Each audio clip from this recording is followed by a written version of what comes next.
Hello, welcome to another edition of That Millwall podcast. Something very, very different for you guys today. We're joined by Ben for an episode of Who Are You? Firstly, Ben, how are you? Very well, mate. All the better for spending Valentine's Day with your fine self. Absolutely. I made a joke of it on Twitter. We are spending Valentine's Day together to bring you some content. So I don't know if you guys are lucky or not, but we'll see. We'll see how it goes. This is part of a series that we'll be doing alongside many supporters, hopefully, called Who Are You?, where we get to know some of the faces at Millwall and obviously the faces of the That Millwall podcast panel. Ben, I'll start nice and easy. Where are you from and how did you become a Millwall fan? Where am I from? So, lived in Epsom all my life in Surrey. Recently emigrated up north. Mickey likes to take the piss out of me and say I'm the northern correspondent. It does have its advantages now living in Manchester. I get to go to a lot of the away games considering the Championship's quite a northern league at the minute. So, yeah, it does have some advantages living up here. But, yeah, lived in Epsom all my life and recently emigrated up to Manchester. How did I become a Millwall fan? I think this answer is probably going to be very similar for all of us. But I'm really only a Millwall fan because of my dad. It was pushed on me as a kid, didn't really have a choice. Went from a very young age and got the bug very quickly. So, yeah, become a Millwall fan purely because of my dad. Strangely enough, my granddad wasn't a huge football fan. He liked Man City of all teams. He had a bit of a soft spot for Nottingham Forest, but he wasn't a huge football fan, although he was from Brixton. So you could say in the catchment area for us. But, yeah, granddad wasn't a huge fan, but dad was a Millwall fan. So, or is a Millwall fan, I should say. So, yeah, that was the only reason why I'm a Millwall fan. And I'm assuming based on that, I think a lot of our viewers and listeners will say the same thing, the family relation. It tends to be the dad that kind of introduces their son to football. Can you remember your first game or your first memories of the game, or if not the first one, memories of when you can remember what you can remember? I don't really remember the game, but it was quite a historic one. It was the Millwall Sporting Lisbon game, so our first game at the new Den. Don't really remember too much about it, being only 3. But my first memories, and again, I can't remember who we played this game, but one of my very first memories was of me and my dad going. We sat in a cold blow lane lower, and I remember just walking up the steps, and the deafening sound of the crowd was something that just hooked me instantly as a kid. And I probably have only been 5 or 6, and I can't really remember the game that it was, but that was one of my earliest memories, and coming away from it, and that would have been obviously mid-90s, where it would have been quite intimidating, and it would have been pretty much a packed house. And I remember just coming away from it, as I say, as a young lad and going, wow. So that was one of my earliest memories. Yeah, I don't really remember the game at the new Den. As I said, I was obviously only 3, but yeah, that was my first game. And in terms of the Den, obviously you've mentioned there that your first one was obviously at the new ground, so you unfortunately can't comment on the old Den. The new ground, I know it's called the new Den now, but it's not so new anymore. Do you like it? Would you make any changes to the ground? What do you think about it? How do you feel? Yeah, I love the Den as I know it. I think newer fans or younger age fans don't say the new Den because it's not new for us. It is the Den. I love it. I think you go to a lot of grounds. Obviously, we played QPR Saturday just gone. You go to places like Loftus Road and you get stuck in a bad seat. You've got no chance of seeing the goal in front of you. So I'd imagine from a spectator, as a home fan and as an away fan, it's quite a good ground to go to. I think I love now that we've recently started giving the lower tier to the away fans. I know sort of early thousands into the sort of 2010 era, we did it. It certainly only for like big games. Remember Norwich having it in League One. I think Southampton may have had it in League One. So it's been few and far between, certainly in recent seasons. I like that we've done it now and we're starting to do it more. I get why it hasn't happened. But yeah, as a ground, I think we're probably up there as one of the better ones in the league, I would have thought, as an away fan coming to. So yeah, I like the Den. I don't want to go down that route of the new Bermondsey or whatever it's going to be called, if that's ever going to happen. I'm not a fan of that. So yeah, I love the Den. And where do you sit? So me and my dad, or my dad's my dad's moved around the stadium quite a bit, actually. I remember saying when I first used to go with Dad, we'd always be in a Coldborough lane end, forget my words out. Then we went to East Upper. Now we're in the West Upper. So we've moved around quite a bit, but we're settled up there now. If I get down to the home games, it'll be in the West Upper now. And I'm going to really put you on the spot now, because this is probably the first hard question of the interview. There's been a lot of greats. We're about a similar age, so a lot of our answers may be very similar in regards to players and memories and things like that. But I'm going to put you on the spot. Favourite all-time Millwall player? I think, as you said, we're similar ages, so a lot of our answers are going to be fairly similar. I had a list of 3 that I'd written down, and I came out on top with Tim Cahill. And I think, again, just one of my favourite memories, not my all-time favourite, but one of my favourite is obviously the FA Cup semi-final. It's probably going to be for a lot of fans, again, of all ages, but certainly our age. I think when he came back to us, the buzz that it brought back to the club, even though he didn't play a great deal, just really lifted us. He is a club legend. He always will be in my eyes. Well, probably everyone's eyes. But yeah, I think for me, Tim Cahill. My other 2 were Neil Harris. And I actually had Rhino down, and I loved Rhino as a kid. And I don't know if it was because he was called Rhino and I was a kid, or if it was because he was such a good player. So I'd say they were my 3. It was very tough between Timmy and Bomber, but yeah, I think I'd just edge it to Mr. Cahill. Yeah, I think that's probably a safe bet for a lot of supporters, especially, as I say, being the same age. We're probably going to, love the same kind of players. Favourite manager in your time as a supporter?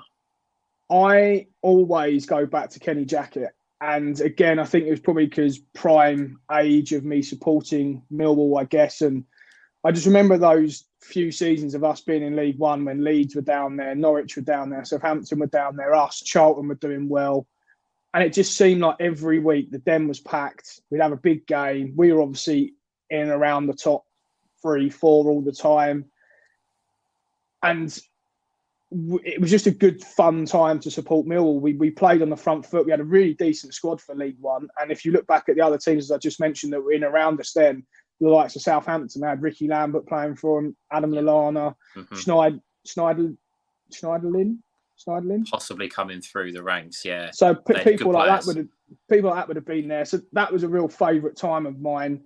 My all-time favourite memory that we'll come on to is a Kenny Jackett squad or team. So I would say my all-time favourite is going to be Kenny Jackett, but just because, as I say, that period for me was just a fantastic time to support Millwall. I'm going to throw you a little bit of curveball now. Obviously, for the listeners at home, we kind of roughly know the format and the questions that are coming here, but I'm going to throw one that Ben might not be expecting.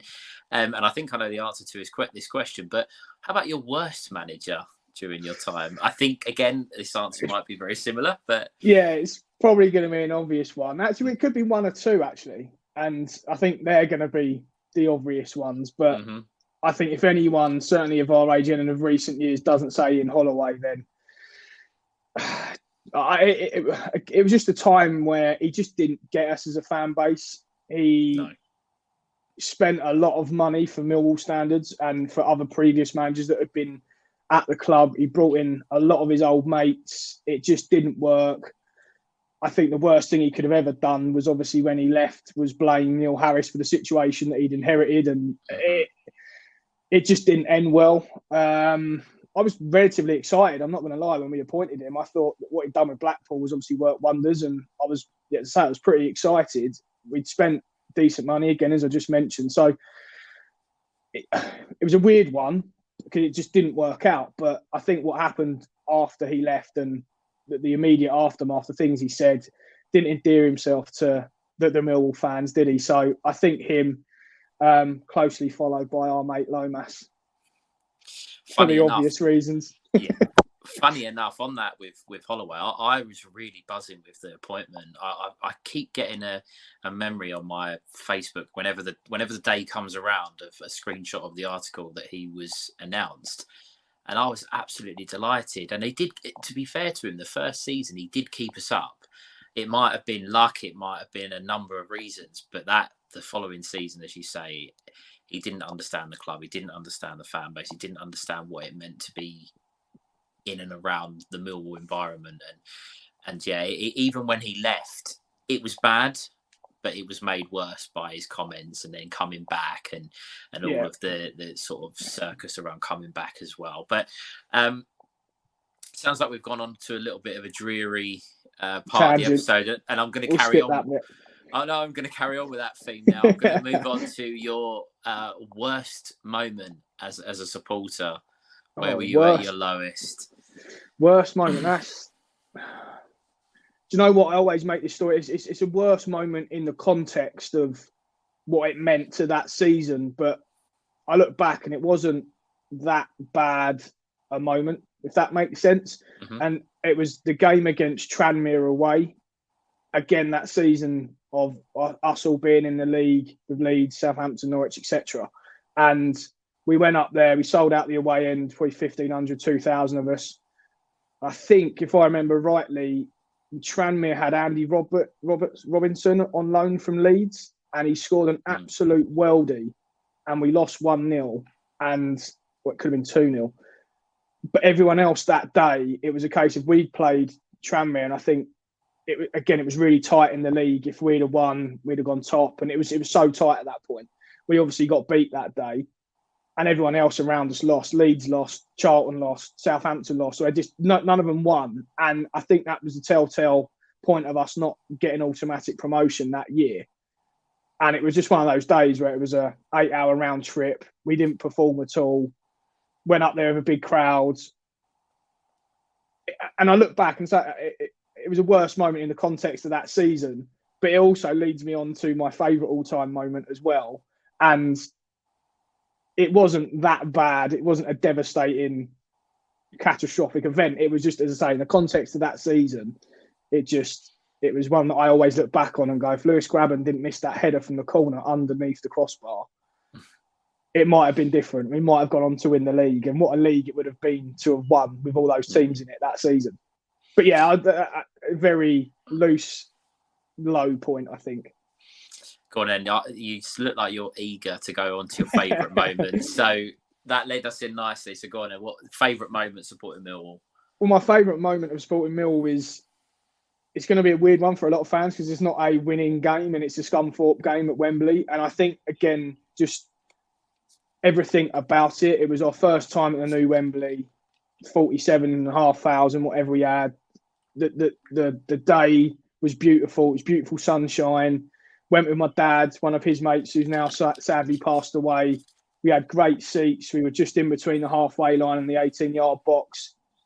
And my favourite Millwall moment is Gary Alexander scoring without question, and I won't have it with anyone telling me otherwise, the greatest goal at Wembley. But the 5 minutes of him scoring that goal and then the header going in, and it's given me just tingles now thinking about it, was the greatest 5 minutes of my Millwall supporting life. The elation, you're making me go funny just talking about it. And it was just, that for me was my greatest moment supporting Millwall. To see that goal go in, to see 47,500 fans going absolutely berserk was something that I'd never seen. And then, as I say, the header to go in 3 minutes later or whatever it was, and it was the place was rocking. It was absolutely rocking. I know we went on to lose, but I just look back again on that, and it was just such an unbelievable day. By far and away the best moment of my Millwall supporting life, which is weird because we lost. Funny enough, on that, I was actually behind the goal, directly in line with the shot. So I'm not going to say I remember everything, but the ball dropped.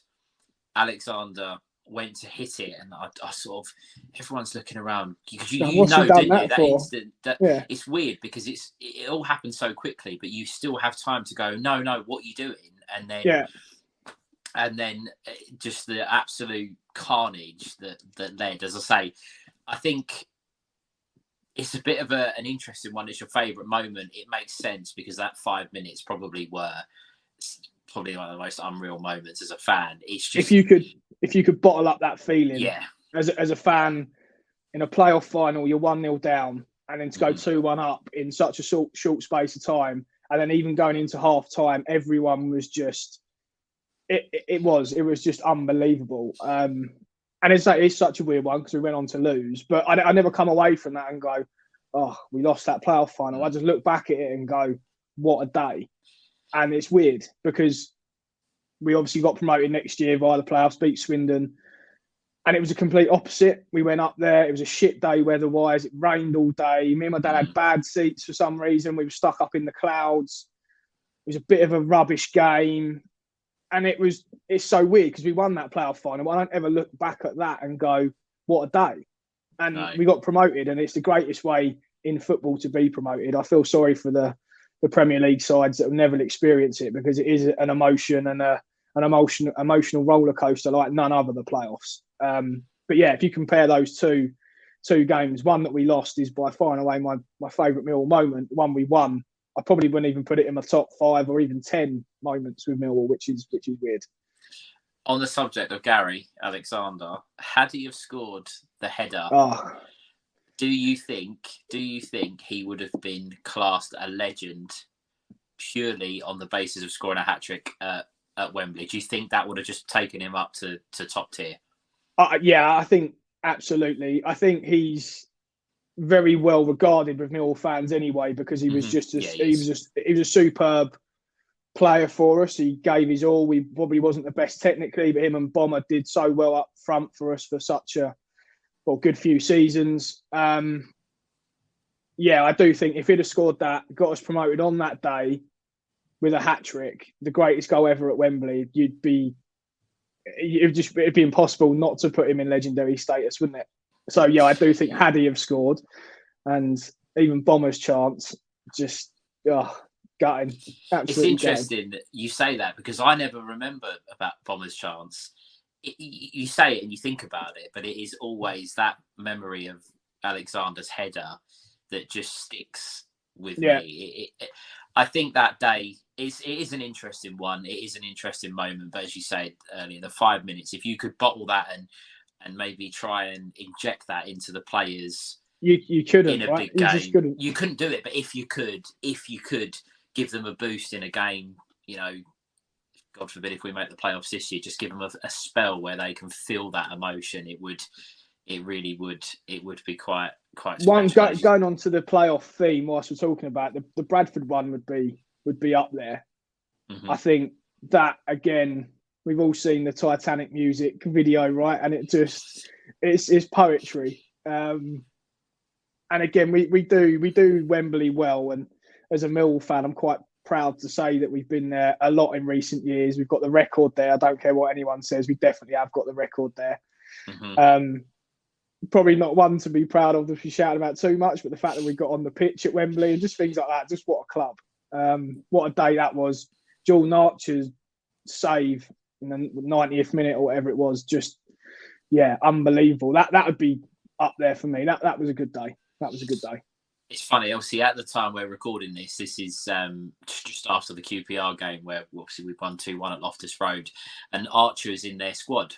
He was on the bench for them on Saturday. Didn't even know that. There was a few people in the crowd behind us. I was talking to my dad in there and sort of saying, you could hear people talking about that save. They were still, don't get me wrong. He went on and had a few stinkers in a Millwall shirt. But that save, we probably are where we are today because of that. Because if they go 1-0 up Bradford there at that moment, I think we would have struggled because they were building a bit of momentum and Archer kind of kept them at bay. And so the rest is history. And then the dubbed Titanic music goal from poetry, Steve Morrison has been doing. It gets shared everywhere, doesn't it? As soon as someone spots it again on Twitter, you just see it and everyone starts absolutely buzzing about it. Again, probably keeping on a bit more of a dreary theme. It will get better, guys. I promise. The questions will start. But it's been happy. That little 5-minute segment's been happy at least. It's put a smile on my face talking about it. In terms of Millwall players, it can be a loan, it can be permanent. The worst player you've seen in a Millwall shirt?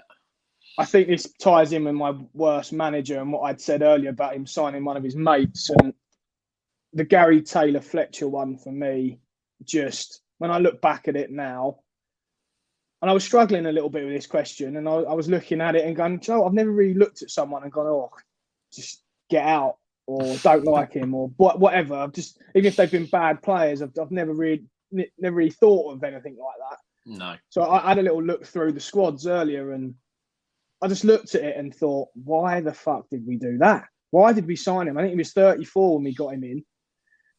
He would have been on big dough, I would imagine, and it genuinely would have been, up for me, probably our worst signing in recent years. He was overweight. I remember seeing him, and there's always that famous picture that gets thrown around Twitter again, normally in a transfer window when we say, who do we need to come and save us? And yeah, I just look back at it and go, why? Well, we know why, because he was Holloway's mate, but just, yeah, he was one that stood out for me when I looked through all the squads earlier, and it just, unbelievable that we'd go after a player at 34. And as I say, I'd imagine we'd probably been on fairly decent wages, was overweight. As a manager, probably goes to tell you what Ian Holloway thought about us and as a club at the time. But to look at him and go, he's what we need to save us. You could just look at him and say he wasn't going to be able to do it in the Championship at the time with the size of him. So, yeah, I'd go with Gary Taylor-Fletcher. I think that leads on nicely as well. And this was a question that when we were prepping for this, that when I was asking, obviously I'm going to ask you now, and it made me think about it. The worst player you've ever seen play against Millwall, which is quite interesting because for me, it's very difficult sometimes because you only might see a team once or twice a season. And if they have a player that plays badly, they might not be at that club. So you might not see them, you might only see them once play for them. But if you had to try and narrow it down, what worst player you've seen play against us? That was also a tough one. I must have missed that on the list of questions because that's going to be a tough one to answer on the spot now. If it helps, I have an answer. So, and I'm not going to say it because that's going to ruin when we do my one, and I'm not going to help you out. Yeah, can I come back to that? Absolutely. I think you might have touched on this. It may be the same answer. The most memorable match that you've been to. I'm going to assume that perhaps the Scunthorpe playoff final might be up there, although I would hazard a guess that you may change that for a winning game. Yeah, do you know what? Again, it's not. It's probably a memorable moment as well. But this is something that I always remember as a kid, and it's a bit of a story, and it might cross over in one of the later questions. But we played Cambridge United in probably 96, 97, 90, it would have been mid to late 90s. And they had a keeper on loan from Newcastle. Do you remember Lionel Pires? Yes. Had long, blonde, shaggy hair. Mm-hmm. And he was on loan from Newcastle. And this game always, it's just a moment of mine that I always remember, a game that I always remember because of this. And we were sat in the Cold Blow Lane upper. And as a young kid, we were sat next to this bloke, my dad and I. And Lionel Pires, I think Cambridge had gone 1-0 up, if I remember, and was just winding the crowd up the whole time. Obviously, he was getting barrel loads of abuse because of his long blonde hair and obviously giving it back to the crowd. And this geezer kept going, I'm going to get this bloke in a minute. He didn't use that word, but he kept going, I'm going to get this bloke in a minute. Going to get this bloke in a minute. Anyway, got up out of his chair. We were sat, it was the very first row, Cold Blow Lane upper it was, so you could see down. And then about 2 minutes later, we saw him down on the lower tier, wrestling with the steward, trying to get on the pitch, trying to get Lionel Pires. And it's just one of those moments in games that I always remember before that. And I'll say that one. Actually, that's just a bit of a moment just to get out there. Most memorable game. We've had quite a few, haven't we? When I thought about this question and what you might say, we're lucky that we've been brought up in an era where the club have been relatively successful or more successful. I know we haven't reached the top flight, but take that aside, the things we've seen the club achieve, our dads before us and grandparents possibly wouldn't have imagined anything quite like what we've been able to. So it is quite difficult to narrow it down. If you look back in our last 20, 25 years, or let's say 30 in terms of our lifetimes, right, we have been so lucky. And really only up until the last few years of us being in the Championship, Wembley was our second home, right? So, yeah, we have been really lucky in that. I'm probably going to have to say the FA Cup final because, again, as a 14-year-old going to that, just probably never going to see it ever again. And to see the likes of that United side that they had, and I still adamant and will say it to this day that we made Cristiano Ronaldo, because up until that point, he wasn't really doing too much and just terrorised poor Matt Lawrence all day. And then after that went on to do obviously what he's done. So I still like to say that we made Ronaldo because we were that bad and let him do the things he did that day. But yeah, I'll say the FA Cup final. On the cup final, do you think if Danny Dichio had been available, obviously he was sent off, I think, 2 or 3 days before the end of the season, do you think that had he have been available and we'd have been able to play perhaps the system and shape that we'd been used to, that it wouldn't have been so one-sided? I wouldn't say win because that would be very, very simple. I saw you shaking your head. I'm thinking I don't think we'd have won, but I do think we set up very negatively because that's all we had. Yeah, I just think naturally we were always probably going to set up that way anyway, just because, I mean, that United side's one of the best ever, right? If not the best that probably we've ever seen. So, well, we'll go with no. It wouldn't have been as one-sided, but it would have been still very difficult for us. And now it's just also dawned on me that, again, that my two favourite Millwall memories are 2 defeats. So I should probably revisit that one with a game that we won at some point. But another game that always sticks out, and we did win this game, was when we played Colchester in League One. They gave us half the ground. That was a good day. It's a very unimportant day, but just a day that I remember and always thought, why would you do that? We gave us the whole ground, and I think Neil Harris scored, and I want to say Steve Morrison, and we won 2-0 or 2-1. That was always a game that always sticks out to me. Again, I just had a great day that day.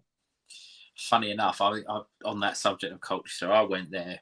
I think it might have been the year we got promoted under Harris, and it was 0-0, and they gave us loads as well, and it was the worst game of football. And it's not far, is it? It's only, over on the N25, and we were going for the top 6. I think they were at the bottom of the league. There was a lot of Millwall fans there on the day. It was a great atmosphere, and we were terrible. Yeah, absolutely terrible, which is standard Millwall, isn't it? We get an opportunity to try and achieve something, and they kind of do their best to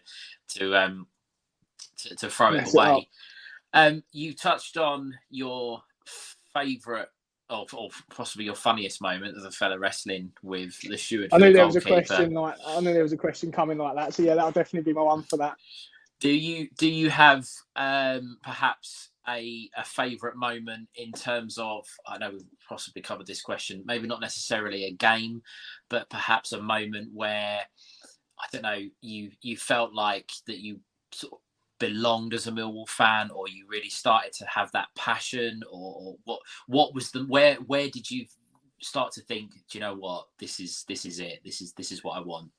I think, again, probably ties in with my favourite time and favourite manager. That 3 or 4 years of us being in League One, and as I said, you just go down the Den every week, and it was rocking, and it was just, I remember we played Bristol City at home, and I had the whole top tier, and they broke in down the bottom of the emergency exit. And it was just a time where we seemed to sell out every week. And we had it was just a real feel-good factor about the place. So that whole Kenny Jackett tenure for me was just a time that made me really, really fall in love with being a Millwall fan. I suppose it's probably quite late on, really, to say that. But yeah, that whole period was just a good time. And everywhere you went away from home, we'd nearly sell out. All the home games were sold out. We seemed to have a big game nearly every other week because of the size of the clubs that were in the league. And I think, as I say, that period of time for me was just, probably a time that really gripped me to say,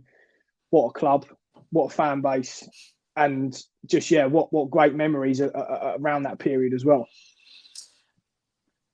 Moving on, I'm going to start to come a little bit more current at the moment. And this, again, probably a difficult question because we're in a similar patch. I wouldn't quite compare us to the Kenny Jackett side that you've spoke about, but we seem to be at the moment, going through quite a good phase as a club, a good squad.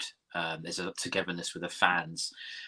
Who's your favourite player in the current squad, and who do you think is the most valuable in terms, not necessarily what they're worth in transfer value, but most valuable to the team?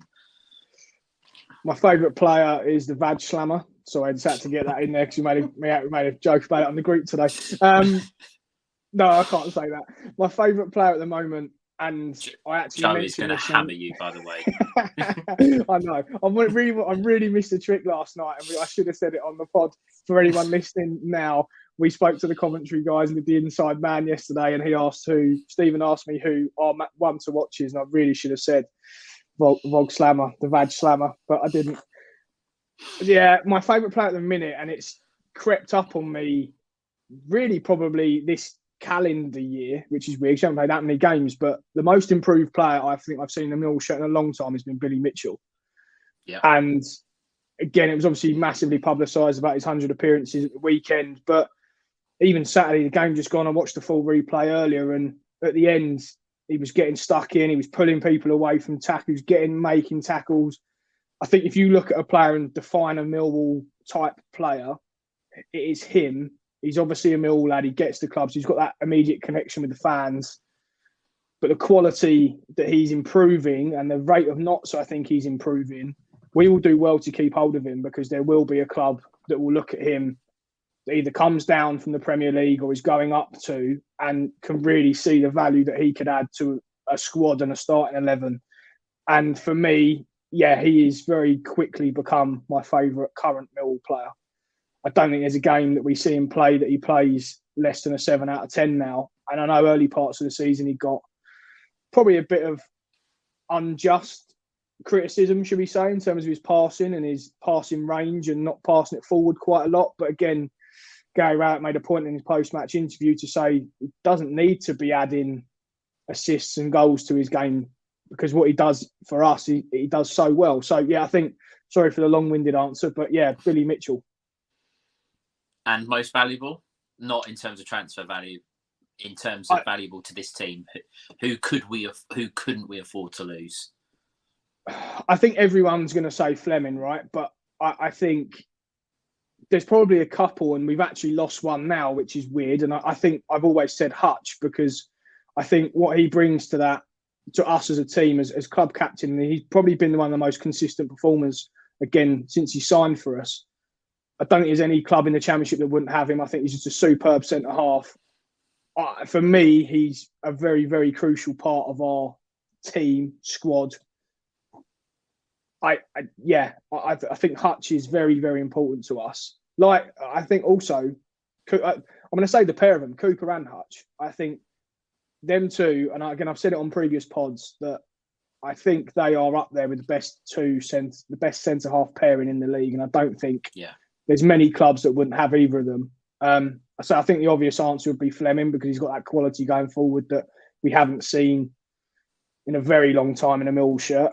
But for me, I think Hutch is very important, which again, as I said, is weird because he's out at the minute, and Creswell did amazing on Saturday and has done for the last couple of weeks now. And in terms of, bringing it current, it'd be hard to say maybe things that you would change from the past. But if you could make any changes to the club or changes to a particular period of time, where would you go? What would you, if you could, where would you like to change? If I could make one change, and this isn't really a club change, it's just something that I've always looked back on. Two, actually, because they're very, very similar. I think not getting a transfer fee for Jed Wallace was criminal. I know at the time we had to keep him last year, but when bids were being made for him, I just look back now and just think, if we had that extra 5 mil, 10 mil, maybe a push of transfer budget for this year, could we have really gone after someone this January? That really sticks to me as just a poor bit of business from the club. And similarly, my first piece I was going to say was obviously only getting a very minimal £1 million for Tim Cahill. Again, you look back now and just criminal. And they're just transfers you look back on, and we will look back on, I think, in maybe 10, 15 years of going, certainly the Cahill one we do now, but certainly the Jed one moving forward, that you go, they could have put us on the map. And you look at other clubs that do it, we seem to be very bad at recruitment or selling players on for a transfer their transfer value and getting good value from the market from them. So I think that would be one that I would change if I could, just because I think it would have helped us this year now, looking at how close we, touchwood, might be going into that top 6 for the rest of the year, or hopefully get there. If we really had that top-notch striker, or even just someone else in the squad that we could really look at, and it wouldn't just be all on Fleming. So yeah, I think that I would say for me, I would change. Now I'm going to make you think about your entire life supporting Millwall. What would you say, and it's a two-part question, what would you say is your favourite away day, and what would you say is the best ground you visited, not including Wembley? Favourite away day? As in game that I've been to, or yes. Just ground? Yeah, favourite away day, a game you've been to, and then also a favourite ground. One of my favourite ones was Crystal Palace away when Theo Robinson scored. It was just a great away day. That was. I went with one of my friends from uni who's a Southampton fan, and it was just a fantastic day. It's going to lead on to one of the other questions in a bit, but anytime we beat them lot is always a good thing. Yeah, that always sticks out for me as a great away day. And I think at the time we probably weren't really expected to beat them, or we thought it was going to be a really tough game. So yeah, to beat them that day was beautiful. And favourite grounds to visit? Favourite ground to visit? It's a bit of a weird one, this one, because again, they're in one of my weird clubs that I hate, and it's going to the Majewski Stadium. It's quite just a nice stadium to go to, and they're such a shit club and shit fans that we always take loads there and kind of take it over. Yeah. And it's just a nice away day to go to, and it's a weird club. I've got a bit of a weird hatred for them. Just don't know why. I just don't like them in any way, shape, or form. But going to the Majewski is always nice. One that I loved going to, and it was one of the worst games of football that I'd ever seen, was just going to Hillsborough. And I can't remember who it was who had that chance late on and stuck it over the bar last year.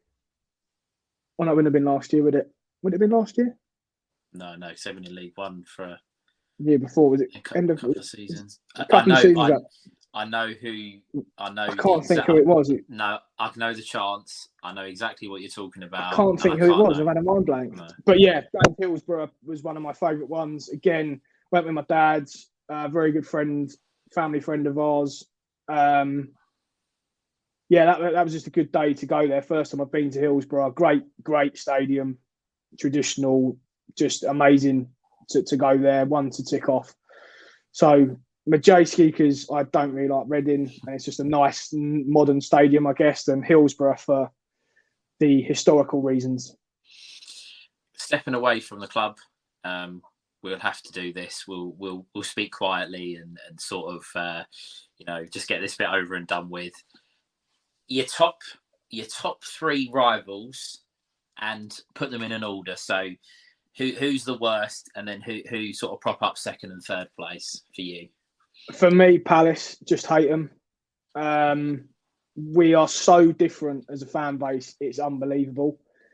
We've played them more in recent years than we have the likes of West Ham for me. So I hate them more.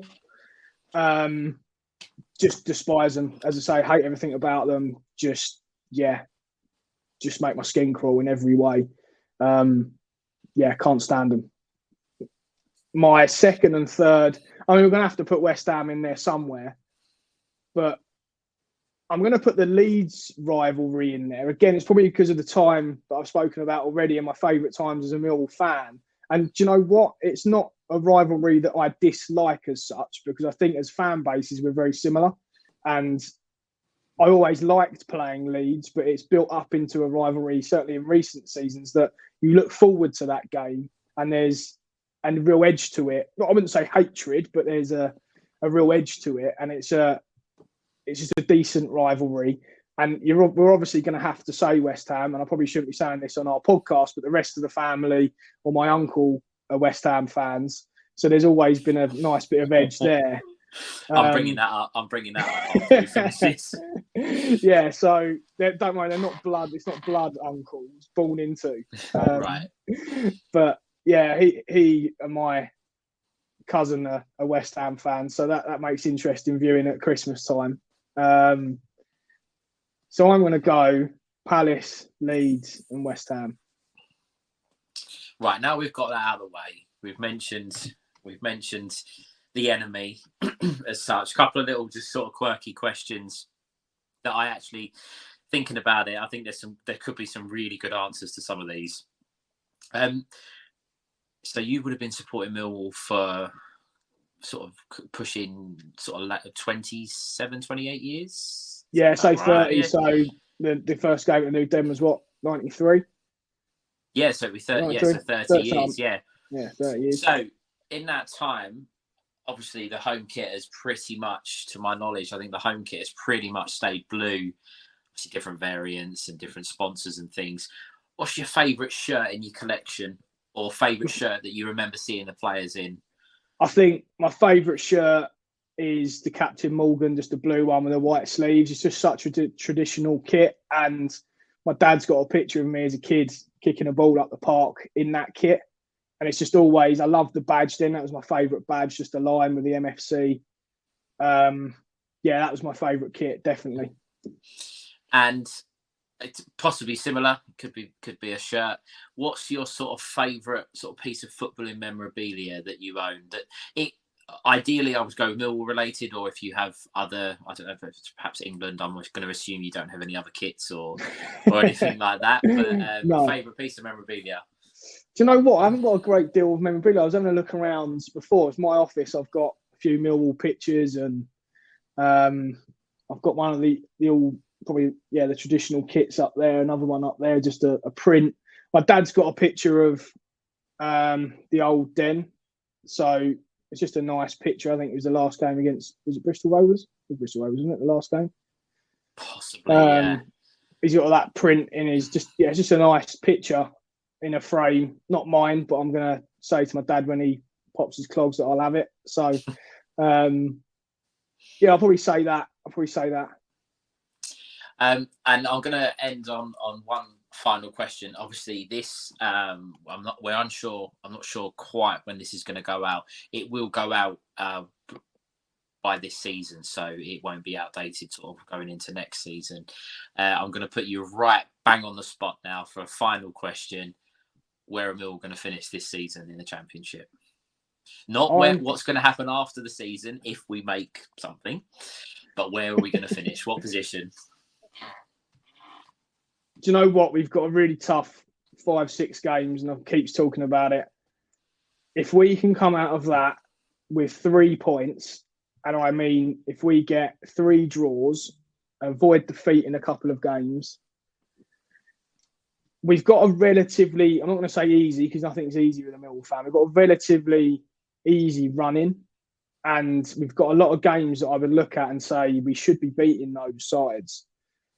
So I'm going to stick my neck out and I'm going to say we're going to finish 5th and play Luton Town in the playoff semi. So basically as the league stands now. Well, you heard it there first. It's been set in stone. There's no getting away from it now. I'm going to try. When we don't make it, don't hunt me down. I'm going to try and find a way of clipping that so I can save that just in case. But if you're any supporters out there betting man or woman, follow Ben's tips and Millwall to finish 5th. Don't do that. My mates would laugh at that comment, mate. Definitely don't do that. That's been Who Are You with Ben. It's obviously been quite interesting to hear stories and different things that have come up from another supporter. Obviously, we are very similar age, and some of our answers, some of the answers you gave, you think about and you go, yeah, that's quite probably similar to sort of what I would say. So this has been That Millwall podcast. If anybody's out there listening that would like to come on and do one of these, or Who Are You, sort of take around sort of 40-50 minutes, please drop us a message on social media. We'd be more than happy to help you guys get involved. Obviously, we have the spaces that go out every week that are well sort of documented. You can come in and join us on there. And when this does go out, it will go out on all the usual channels. So on the website, Spotify, and on YouTube. So check them all out. Don't forget to like and subscribe, and catch you.